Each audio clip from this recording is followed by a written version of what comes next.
செய்ய போகிறது கொயக்கட்டை. இப்போ நம்ம செய்ய போகிறது கொயக்கட்டை. நம்ம இப்போ மாவு எடுத்து போட்டுக்கணும். நெக்ஸ்ட் அதை நல்லா கலக்கணும். அது நல்லா உருகுற வரைக்கும் கலக்கிட்டே இருக்கணும்.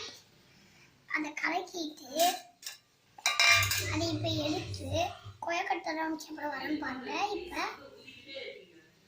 இப்போ நம்ம செஞ்சிட்டோம் பாருங்க. இது ரவுண்ட் ஷேப்பு, ஆனால் சர்க்கிள் ஆட்டம் இருக்கும். இப்போ நம்ம தூக்கி போட்டுடலாம். இப்போ அதே மாதிரி இன்னொன்று பண்ணோம். பரவாயில்ல விடுங்க, சும்மா கொயக்கட்டை தானே, பரவாயில்ல.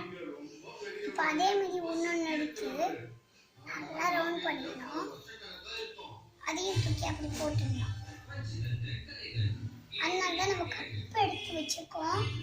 இந்த ரவுண்ட் ஷேப் நிறைய பண்ணிகிட்டே இருக்கணும். நம்ம பண்ணி சாப்பிடணும் போல இருக்கும். அந்த நிமிஷத்தில் நாக்கு எச்ச ஓரம் பாருங்க. அந்த ரவுண்ட் ஷேப்பில் வந்திருக்கு பார்த்தீங்களா?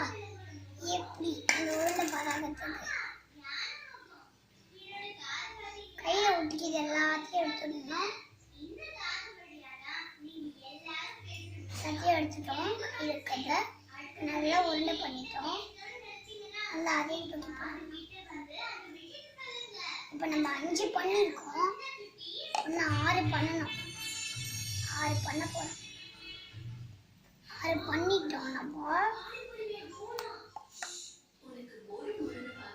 நம்ம இதில் பண்ணிட்டோம். அது முடிஞ்சது.